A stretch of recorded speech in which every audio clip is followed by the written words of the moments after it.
Hello, everybody. Thank you for joining us today. My name is Chris. I'm one of the white coats at Tales of the Cocktail. And with me is Richie. Hello, Richie, who is also a cap of how many years now, Richie? Good question. I've been a cap 4 times, twice on tour and then twice in Tales in New Orleans as well. And I've been an attendee as well, luckily enough. Awesome. And Jesse is joining us as well. Another one of our caps of how many years? Yeah, I haven't had the pleasure of going to Tales on tour yet, but I've done 1 year as red coat and 1 year as a gray coat at Tales in New Orleans. Great. I don't know how many times I've done it. I started in 2010 and I've done it ever since, as well as 2 Tales on tours in Edinburgh and 1 in Puerto Rico. We are also joined by Stephen Wilson. He is the director of whiskey and brand ambassador of all things North America for Crown Royal. I think I did a decent job there. I tried to put all the kudos in that I could. Chris, I thought that was amazing. That was amazing. Should I jump in? I think we might have a poll coming up. Oh, yeah. Perhaps.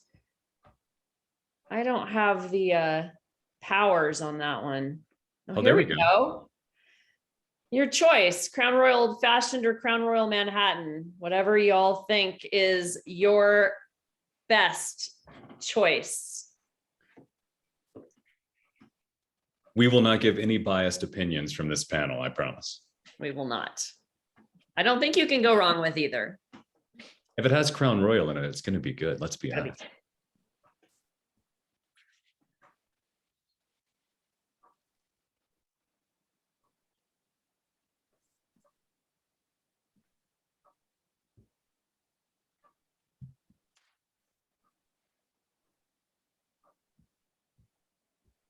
Oh, look at that. 73% for the Manhattan. Nice. Well, I like it. That's what we all chose too. So that works out great. That was our pre-seminar pick, was the Manhattan. So yeah. Well played, everybody. Well played. Stephen, if you want to tell us a little bit about yourself and what you do. Well, first of all, just thank you all for inviting me to join you today. It's great to connect with everybody, and I appreciate everyone's time. I'm also excited that we get to be in person again in a couple of months down in New Orleans, which is always it's always a lot of fun. I know today is really going to focus a lot on what that looks like and how to prepare for that. And you have an incredible group of human beings that are going to guide you through that. The only things that I will say is pace yourselves, especially if it's your first time going down. And remember to hydrate. I cannot stress that enough. It is a long week. It is hot, and you're going to want to do everything. So, take it all in, have some fun, make some new friends, see some old friends, and also take some time for yourself. Always, always important. So something that I've always admired, and I have to kind of phrase this because I was thinking about it this morning. I was behind the bar from about 2000 till about 2006. And then I switched to the brand side of the business. And I've worked on Diageo whiskeys for about 15 years, a little over 15 years at this point. This morning, I was thinking about if I had just stayed behind the bar for another year or another 2 years, I probably would be on the other end of this call, or perhaps I'd be with one of these fine folks as a white coat or a gray coat. And perhaps a cap, because I just have so much passion for the industry. So I love any chance I get to kind of come back and learn from all of you. I will say this 1,000 times over. The cap program is what makes Tales of the Cocktail successful. You are the backbone of what makes this program so lovely. And it's just a pleasure to watch the work that you put in and year out. So I want to use today as a little bit of a conversation starter, as far as to give us a chance to talk a little bit about Crown Royal. And then when I see you in person in July, we'll continue the conversation, and make sure you introduce yourselves and say hello. I think we're sponsoring a cap breakfast one morning, so I'll definitely be around plenty. For me, my journey with whiskey is kind of unique. When I first started working with Diageo whiskeys, I actually started on Johnnie Walker. So I worked on blended Scotch whiskey. I worked on single malt whiskey for a long time. But Crown Royal was one of those whiskeys that was always very near and dear to my heart. In fact, even when I was behind the bar, I always had that iconic purple bag. I kept my bar tools in it. I kept my change in it. I mean, back then when you had to use quarters for laundry, I always had a Crown Royal bag full of quarters. And to me, that purple bag is one of the most iconic symbols when it comes to our whiskey. But it was a whiskey that always fascinated me because growing up, someone's dad or granddad or grandmom always had a bottle of Crown Royal on the table. So when the opportunity came about in 2015 to really dedicate my time to Crown Royal, I really leapt at the chance. And the reason for that was I wanted to know more about this whiskey. And so I had two requirements. One is I wanted to spend as much time in Gimli, where we produce Crown, as possible. And Gimli is in Manitoba. It's kind of right in the center of Canada. Gimli is about an hour 15 minutes north of Winnipeg. Small town, one stoplight town, massive distillery. Coldest I've ever been in my life is a winter in Gimli, promise you that. And I also wanted to spend time with our blenders because I wanted to understand the process. I knew the process from the Scotch side. So I wanted to understand the process from the Canadian whiskey side. So something that I always like to talk about, and we could talk about Crown for the next 2 hours if we wanted, but something I want to leave you with. When I think about the Crown Royal process, or process as we call it in Canada, I think about three parts. The first part is our distillery team. So again, right there, Gimli, Manitoba, we have about 76 folks that work at our distillery. But their job is to take our raw ingredients, right? Our corn, our barley, our rye. From that, they're going to create 3 unique mash bills. We're going to use multiple distillation techniques, and we're going to create 5 component whiskeys. And these component whiskeys, we haven't blended anything yet, but these component whiskeys are going to form the building blocks, the backbone of what makes Crown Royal so unique. Then we're going to turn it over to our maturation team, and they're going to use a combination of brand new American oak casks and previously seasoned American oak casks that have been seasoned by us. So they've had another Crown Royal component in it. And they're going to let those whiskeys rest, sleep. They're going to manipulate that flavor, if you will. So that 5 whiskeys that we start with, those 5 component whiskeys, we're going to start multiplying that number out now. We're going to create all these wonderful building blocks for our blenders. Then we're going to turn it over to our blenders when the time is right. So whenever those whiskeys reach their peak of maturation, that's when our blenders get to come in and have a lot of fun and put these blends together. So whether it's Crown Royal Deluxe, which is what started it all back in 1939, or if it's Crown Royal Reserve or Crown Royal Black, which Black, by the way, my go-to choice for a Manhattan, since all of you enjoyed the Manhattan so much. It's all about how do we take those building blocks? How do we put them together? How do we create those beautiful, consistent blends with all that depth of flavor? So those are the things I want you to think about until I see you down in New Orleans, just kind of the role of the distillery team, the role of the maturation team, and the role of the blending team. And the last thing I will leave you with is it's been a big year for Crown. So keep this in the back of your mind. We won a lot of awards this year at the Canadian Whiskey Awards, including Distillery of the Year, Blenders of the Year, and our Crown Royal Winter Wheat, which was a limited release, won Canadian Whiskey of the Year. So just hint, hint, remember Winter Wheat. That's all I'm going to say. With that being said, I appreciate you all so much. Enjoy the rest of your time together today. And I look forward to seeing you in like 2 months, right? May, June, 3 months, I guess. We'll make it 2, but I'll see you in 3. So take care, everybody. Appreciate your time. Thank you so much, Stephen. We cannot wait to see you too. Appreciate you. All right. I think we might have another poll coming up. We'll see what Alex has in store for us. No, she says no, we're gonna wait. So, well, I'm gonna take back over then and reintroduce my dear friend Richie and my dear friend Jesse. And, you know, the whole plan of today is to talk about how you pack for Tales of the Cocktail, whether you are coming as a cap or whether you are an attendee. You know, New Orleans is a whole different planet compared to most of the places that all of us live. I'm in Columbus, Ohio. You know, today is 50 degrees and cool and kind of gray.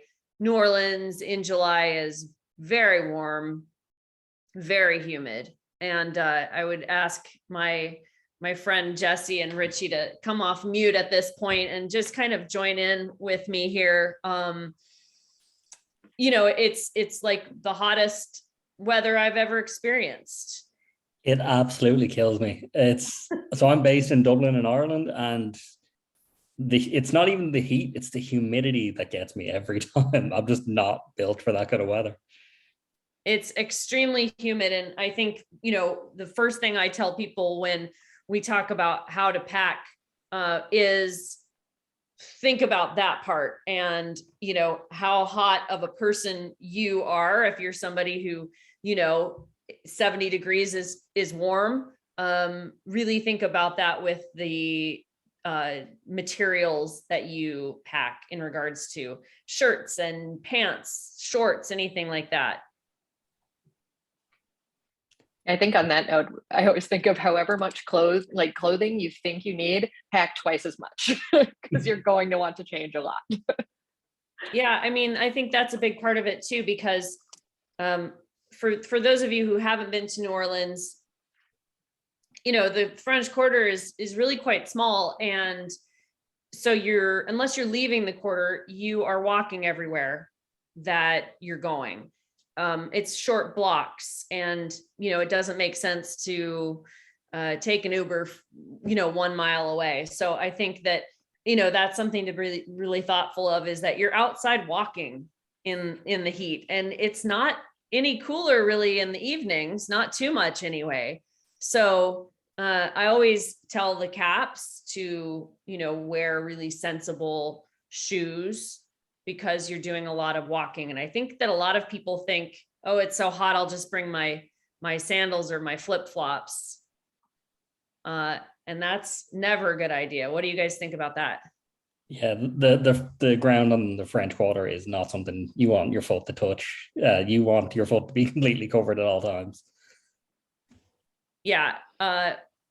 Glass is not allowed in the streets in the French Quarter. You can actually get arrested if you have glass in the streets, but inevitably there's always somebody who brings glass in the street, and there's a lot of people and a lot of foot traffic. So there's a lot of just stuff on the ground. And so it's always, I think, safe to wear closed-toed shoes.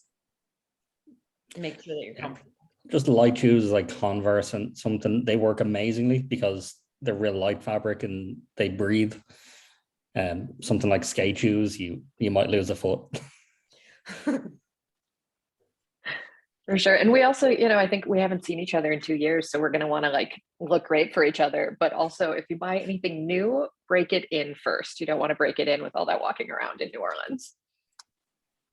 Agreed. You'd be surprised how much you walk. I remember the first year I was there as a cap, and you walk all over. So it's not uncommon for you in one evening to walk from the hotel to the restaurant to a couple of bars back to the hotel, and it can be a lot.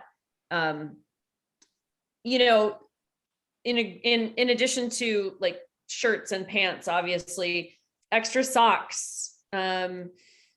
If you are sensitive to the sun, a hat, anything like that will keep you cool and dry while you're there. Chris, I think dry is such a good point. You mentioned the other day the sudden downpours, which are something where I live in Minneapolis, we're not used to. There's a storm coming in for a day, but in New Orleans, they will definitely sneak up on you. Yeah, I've seen it, and I think you guys have too. I've seen it be, beautifully sunny and hot and dry and not a cloud in the sky, and then all of a sudden there is like big black clouds coming. It rains really, really hard. All of a sudden, I have gotten caught in it. I'm pretty sure I've been caught in it with you guys, the two of you, a few times. The streets flood immediately. And so it's really smart to have an umbrella with you, or if you have a really light rain shell, a rain jacket, something thin and light, so it's not something heavy, but something that's, waterproof with a hood. If you are out all the time, I think that is something I wish I had done many of the years in a row. So another thing, we always tell caps, think about bringing sunscreen, think about talcum powder or baby powder, or, you know, Gold Bond powder, things like that. Also, you will be thankful for that. So be thoughtful of the toiletries. If your hair goes crazy in humidity, you know, keep that in mind as well. I wish I had known that my first year, and I learned it the hard way. Richie has been coming to us from Ireland, like he said, and so he's got a couple of tricks and hints for those of you who are traveling internationally to come to Tales, whether you're a cap or an attendee. Yeah, so there was a couple of things that I didn't ever think of before I went, and a couple of things that I should have thought of that I didn't. And a massive thank you to another cap, Fiona Bruce Castro. She helped me with the list, and she actually sent me an email today, and it's not only just a list, but it's why you have these things. So like travel insurance is something I never would have thought of. So in Ireland, healthcare is just a thing. It's like, so a year and a half ago, I had to go have a double surgery, and I think it was €100. Whereas in America, that could have been a scary amount. So having travel insurance there as just a backup, it's never expensive, but having that backup is a nice safety net there to have. Travel SIM cards are a big one. So if you can buy them online beforehand and get them set up and ready to go. And it just means that you don't have roaming charges when you're in another country. For me, I think it was €2 per megabyte. So if I watched like half a TV show, I was looking at like $100 extra on my phone bill. So even if you turn off your roaming, or turn off your roaming while you're there, but if you turn it on for a minute and you get like 4 emails, that could be $10. So a travel SIM card could save you an absolute fortune, and they're never really that expensive. Travel apps like Lyft, Uber, these kinds of things, you might not have it in your country, but it's good to have those apps. For generally you won't need them in New Orleans, you'll always be close to everything, but there are a couple of things that you might want to get an Uber out to see. I mean, like there's the World War II museum is pretty incredible, so you'd want to get an Uber down as that far. Tell your bank you're traveling. If you don't tell your bank you're traveling, there's a chance they block your card, and then it's an absolute nightmare to try and get it reopened. And it's an absolute it's not worth it. For the sake of a text, an email, most online banking has a feature where you can just notify them that you'll be traveling and where. Tipping culture is something that I wish we had when I was a bartender in Ireland. About a 20% tip is a nice tip to give someone. So if you just move the decimal point over in whatever your bill is, and then double that, that's a 20% tip. Everywhere you go, it's a nice thing to do. Bartenders at Tales, servers at Tales, they're going to be run off their feet, so it really means a lot to them. I was talking to a bartender last time I was there, and he was like, yeah, the week of Tales, I can pay my rent for the next 3 months. And it really does mean a lot to people. Don't bring your passport out with you, but always have an ID. So something I always laughed at was myself and John Derrigon, who you'd both know. He walked into a bar ahead of me, and he got asked for ID. If you know John, like I think John's about 50, gray hair. Yeah. And like I laughed because I hadn't been asked for ID in about 10 years at that stage. And then obviously I was asked for ID as well. But if you bring your passport at Tales, you're probably going to be having a few drinks. There's a chance you could lose it. A driver's license or an official ID card, a photo, or like an unofficial card from won't work, but like a driving license, an official government card will. And you can just lock your passport up in your hotel safe. Exactly. It's not worth risking a passport and having to go to an embassy for an emergency one. know. And you might not even get it back. I mean, I don't even know Yeah. how long that takes. So, Yeah, I wouldn't even have a clue myself. I always just bring my driving license. It generally raises a few eyebrows because they're like, they don't recognize it at first. But once they see it's from another country, they're like, oh, fine. In New Orleans, they're used to the tourism. They're used to having it there. but you are correct. Everybody gets carded. Yeah, every single No time. matter how old you are, you're going to get carded at most every bar in New Orleans. At the Pretty door. much. Yeah. I think that's it. What about I'm starting to book. Walgreens? What about Yes. like different like pharmacies and that sort of thing? Isn't it a different name? Yeah, so one thing, obviously, if you're with the CAP program, there's always going to be someone there that you can ask. I was lucky enough in 2018 when I was a red coat in New Orleans, I was able to go to my red coat teammate who was a local and be like, hey, I need to get painkillers. Where do I get those? And what do I get? Because I walked in and there was just a wall of medication that I didn't recognize the name of. So it's always worth asking someone local. I'm in the process of making a document that we can send out to everyone. Fiona has also helped me with that. And we're going to have different things you might need and where you might be able to get them. Like we were saying as well, like for snack foods or if you have dietary requirements, there's a great place called Rouse's. They also do pre-made meals. So if you don't feel like going out to a restaurant, you want to have a bit of time to yourself, you can get that too. Walgreens are great for snacks, medications, that kind of thing. And we can give recommendations on which ones for a hangover, because you're going to have one. And also I drank, I think, a liter of Pedialyte in one go. I was just going to say, I'm pretty sure Walgreens stocks up like a whole wall full of Pedialyte. Yeah. So Pedialyte is for dehydration or hydration, and you're supposed to drink like a capful or like a small glass if you're dehydrated. I thought it was like an energy drink or something like that. So I drank like a liter, and they were like, no, don't do that. Oh man. I can definitely speak to the Rouse's thing. I am always very particular about that when I go, especially when you're going to, anywhere, I think, for more than just a couple of days or a weekend. It's one thing to go on a weekend trip and eat whatever you want.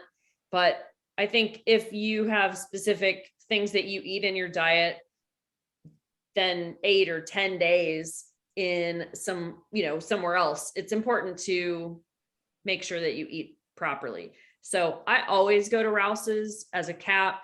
You've got a little bit of free time here and there, not a ton, but I always make sure that first day I get into New Orleans, I carve out, an hour to go run and grab a couple of things that I like to have. And that way you're also not spending extra money on eating out breakfast, lunch, and dinner. If you're a cap, we feed you a lot of the times, but there are certainly sometimes that, you have to fend for yourself. And so I think Rouse's is a great option. I think that there are 2 locations.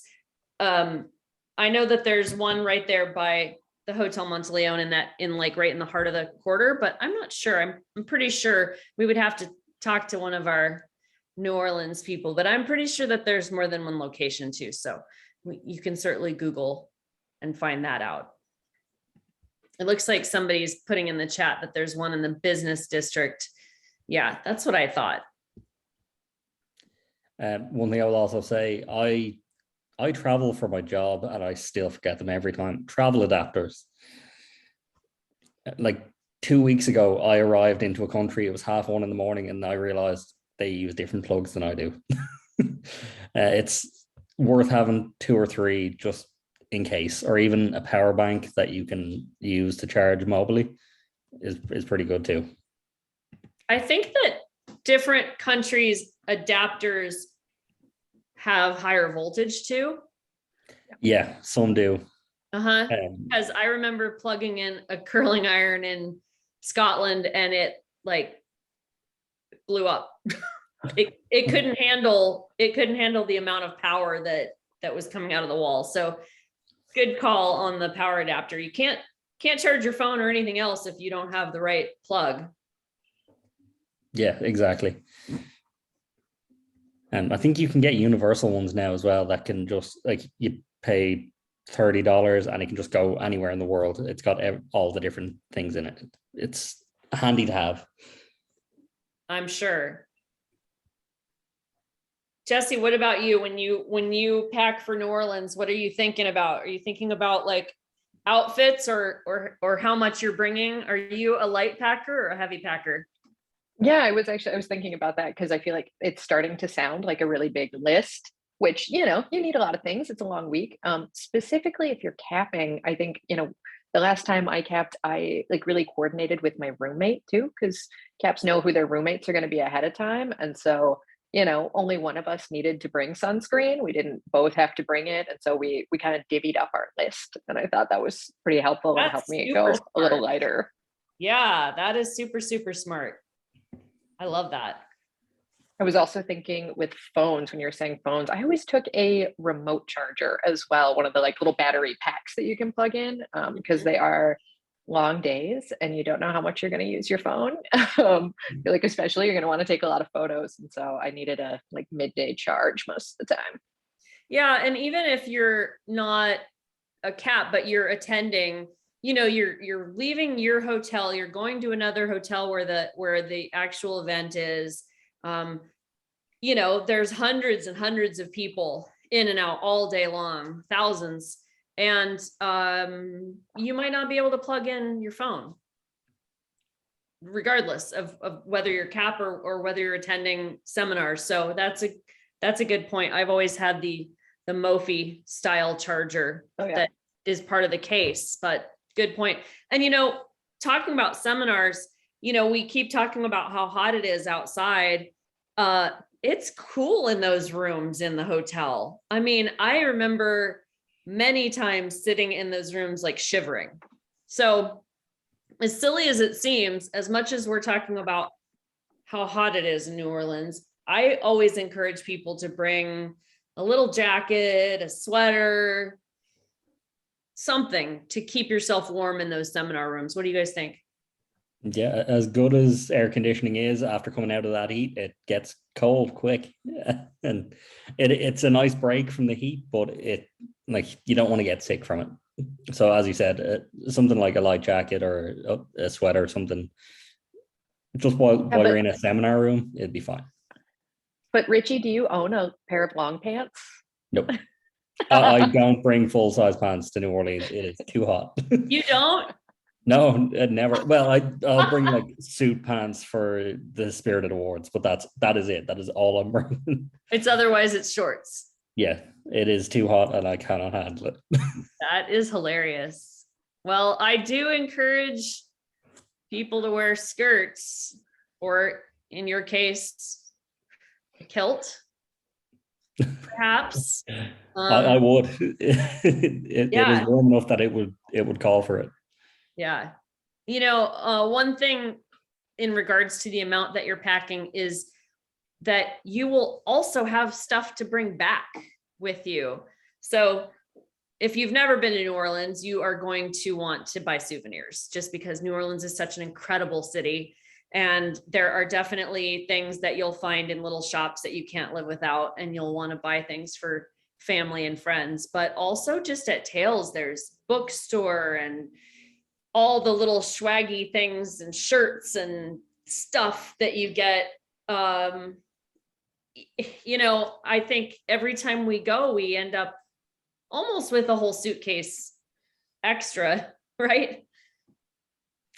Yeah, I always take like a collapsible duffel bag that just fits in my suitcase for the way down, that then I usually on the way back put all my like dirty clothes in that, and then I still have my hard suitcase for new things.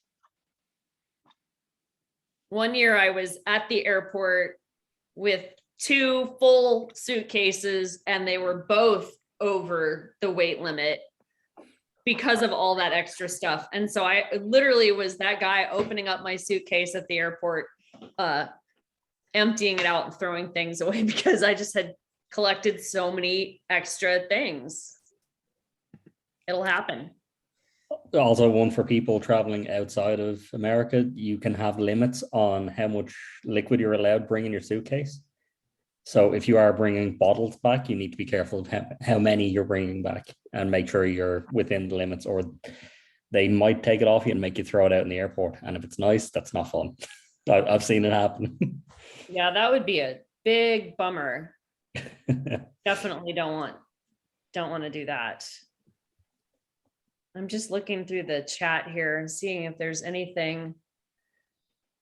I was thinking about Richie, as an international traveler, do you feel like it's more helpful to have like cash at bars, or, like just the Venmo app to pay people back, or credit card? What kind of makes the most sense? So Venmo would actually be another app that might be worth getting if you're traveling internationally, because outside of America, I don't think it is something that we use. There's some other similar apps, but nothing like that. Not that particular app. Cash does work. So like that, if you're splitting a bill, it can be easier to just give someone cash. Although things have kind of changed more recently, then people aren't handling cash as much. I think it is okay to use, do have some cash with you for times like that where you're splitting a bill. But I think card is always best. And it's just, as I said, warn your bank before you travel, because that way they can't block your card. They know you're going to be there. Yeah, I think, anytime you're traveling, I think it's important to have cash on you, because some places only take cash, but also, you don't want to carry around too much cash. I mean, yeah. There are a lot of people, and there are thousands of people in New Orleans during Tales. So it's definitely, you want to be really careful. One person asked in the chat if I suggested, or if we suggested them coming to New Orleans a couple days early before Tales, or staying a couple days later. And of course, 100% I do. We in the program, we're there for like 12 days. And so I've never been able to do that, where I go and stay a couple of extra days, or come a couple days early, just because it's so hard to get 2 full weeks off of work. But I think that would be a dream. And I think we've all always joked about, like, if we could all stay an extra 3 or 4 days and just enjoy it, that would be amazing. So and just hang out without working. Yeah. Although one thing I will say, if you have the opportunity to go a day early, I would highly recommend it. If you're traveling internationally, jet lag, it is an absolute nightmare. For me, it hits hard. So I always try and get over it a day early, or I'll try and sleep on the plane and then sleep when I arrive. So then I wake up somewhat refreshed. Yeah, that's definitely smart. Well, I don't know if anybody else has any questions. I think the main thing is stay cool, stay hydrated. Don't drink everything that people hand to you. Make sure that you are smart about it. It's really my favorite city in the U.S. I was heartbroken when we couldn't do this in 2020. That would have been, let's see, 10, 11, 12. That would have been like the 11th year in a row for me. And so I can't wait to be back. I'm really, really excited. I'm excited to see you guys and just wait, are you guys coming? We don't even know yet, do we? I'm just making an assumption here. Well, we'll see. I think we'll be I don't have the date in front of me, but we'll be announcing who's coming for red and gray coats here real soon. Oh, me and Richie are crashing Tales no matter what, though. That's You can't keep us away. So the brand I work for send like half the team. They're like, yeah, we need to have a big presence. Cap class will be announced May 16th. So very soon, everybody will know. We are just finishing everything up right now, making sure that we have, you know, all of our I's dotted and all that before we make an official announcement, but we're sure excited. Is there a swag bag from Crown Royal for this seminar? I don't know, but I think we have some trivia that my good friend Jesse is going to do, and there might be a Crown Royal prize for whoever gets the most of these correct. So I'm going to turn it over to you, Jess. Yeah, that was the most perfect timing for that I know. question. They could smell the prize in the I know. air. Since Crown Royal has been so generous to sponsor this session for us and invite us all to talk to you, they have a little treat for someone who can answer the most questions first correctly. Hopefully you were listening to Stephen, because man, he like really laid it out on a platter for you. So the first question, and I think Alex will type this in the chat as well, but the first question is, what year was Crown Royal created? I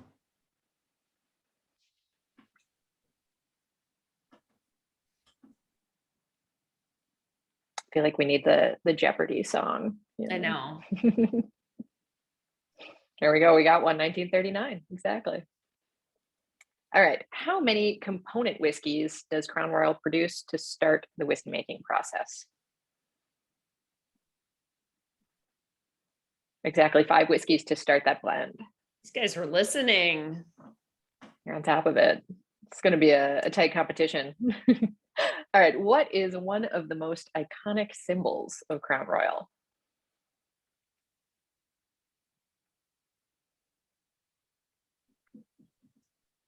Exactly, that purple bag. Can you even call yourself a bartender if you don't have one of those purple bags like somewhere in your house? I mean, it's just so handy for so many things. Exactly. I still have the one that we got. Was it 2018? Same. Oh yeah. Yeah, with the cap logo on it. Yeah. Yep. All right. The next question is, where is Crown Royal distilled?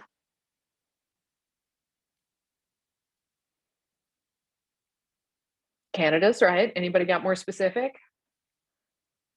Manitoba. There it is, Gimli. I'm so glad Stephen said it first because I really wasn't sure how that was pronounced, but Gimli in Manitoba. All right, and the last question is, what award did Crown Royal Winter Wheat recently win?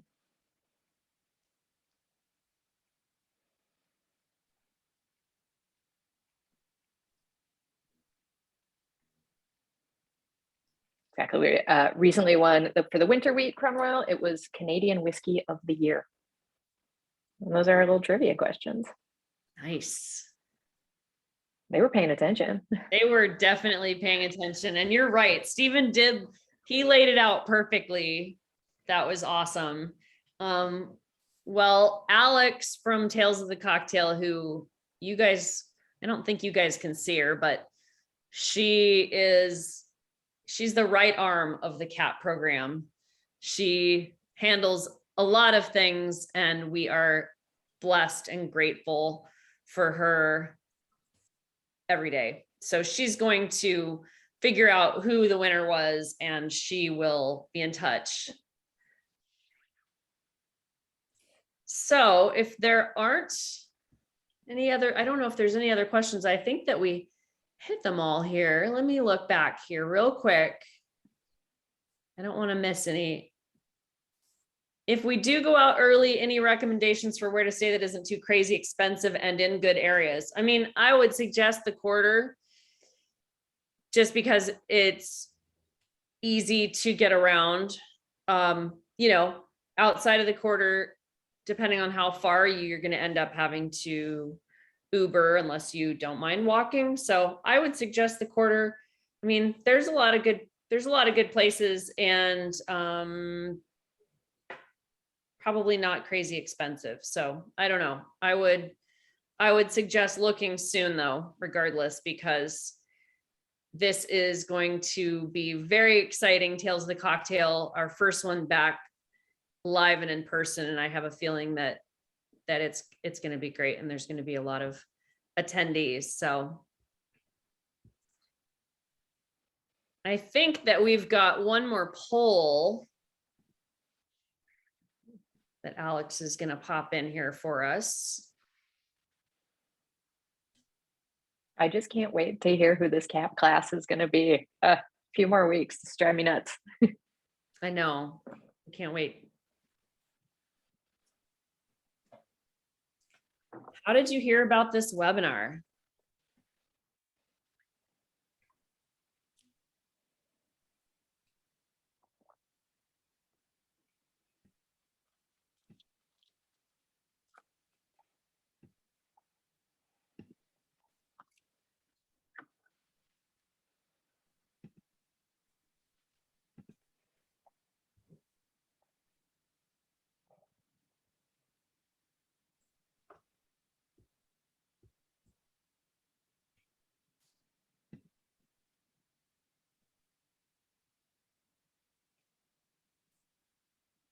All right, great. Well, I just wanted to say thank you to Crown Royal and Tales of the Cocktail Foundation. And thank you to Jesse and Richie for helping me with this. And I hope to see you too in New Orleans. We'll see if you're in coats or regular clothing. That is yet to be seen. We'll know soon. And thank you everybody for joining and watching this webinar. I hope it was informative and helpful for you. Thank you, Chris. Yeah, absolutely. Thanks, Chris. Thanks, everyone. Bye. Thanks, guys.